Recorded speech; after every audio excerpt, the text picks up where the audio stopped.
युवराज को एक स्टार्टअप बना करके दिया है। अभी वो नॉन स्टार्टर है।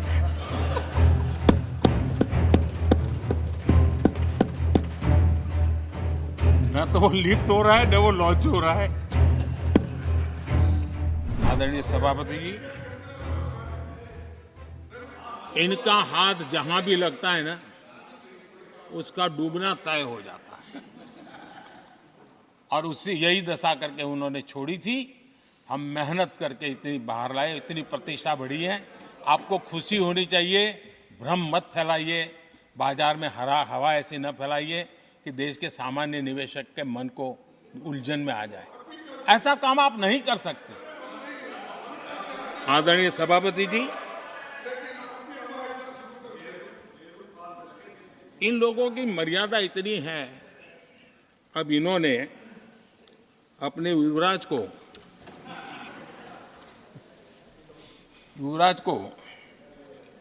एक स्टार्टअप बना करके दिया है। अभी वो नॉन स्टार्टर है।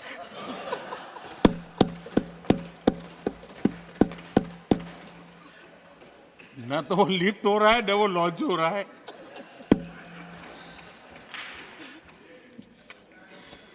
आदरणीय सभापति जी,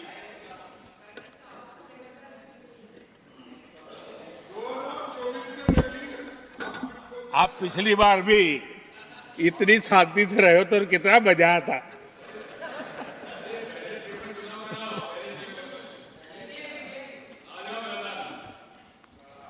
आदरणीय राष्ट्रपति जी, आदरणीय सभापति जी,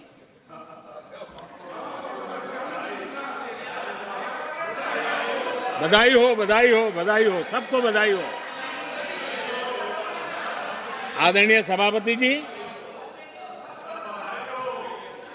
मेरा सौभाग्य रहा कि मुझे लंबे समय तक एक राज्य के मुख्यमंत्री के नाते देश की और जनता की सेवा करने का अवसर मिला। और इसलिए मैं रीजनल एस्पिरेशंस को बहुत भली भांति समझता हूँ, क्योंकि मैं उस प्रोसेस से निकला हूँ। जैसे हमारे यहाँ दिग्विजय जी, उनको भली भांति सहज समझ आता है भाई एक राज्य के लिए क्या होता है। हम लोग उसी दुनिया से निकल करके आए हैं, तो हमें अनुभव है, पता है। शरद राव जी को है, तो ऐसे कुछ लोग हैं यहाँ जिनको ये सारी चीज़ों का पता है। देवगढ़ा साहब है, तो इन लोगों के इन सारी चीज़ों का पता है, तो हम इसका महात्मा ही समझते हैं। हमें कोई किताबों में नहीं पढ़ना पड़ता है, हम अनुभव कर करके आए हैं।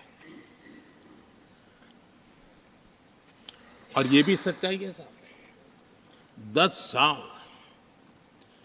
यूपीए की पूरी शक्ति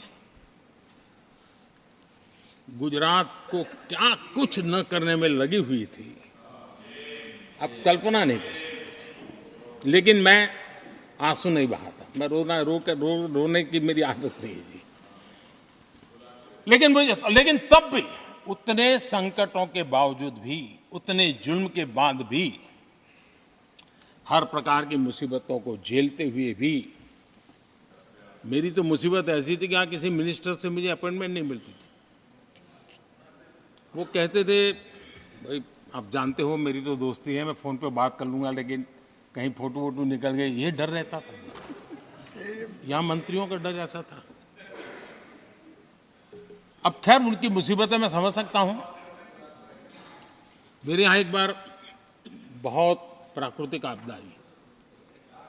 मैंने उस समय प्रधानमंत्री जी को बड़ा रिक्वेस्ट किया कि आप आइए, एक बार जरा देख लीजिए। उनका कार्यक्रम बना, फिर साहब एक एडवाइजरी कमेटी बनी थी ना, शायद वहाँ से हुक्म आया, तो कोई हेलीकॉप्टर से हवाई निरीक्षण करे वो तो मैं समझ सकता हूँ। साहब वो कार्यक्रम बदल करके साउथ में किस राज्य में गए तो मुझे याद नहीं रहा आज, और बोले हम हवाई जहाज से ऊपर से देख लेंगे, हम गुजरात में नहीं आएंगे। मैं सूरत पहुंचा हुआ था, वो आने वाले थे, मैं जानता हूँ आखिर में क्या हुआ होगा। तो आप कल्पना कर सकते हैं साहब, प्राकृतिक आपदा में भी मैंने ऐसी मुसीबतों को झेला है। लेकिन उसके बावजूद भी उस समय भी मेरा मंत्र था, आज भी मेरा मंत्र है कि देश के विकास के लिए राज्य का विकास, भारत के विकास के लिए गुजरात का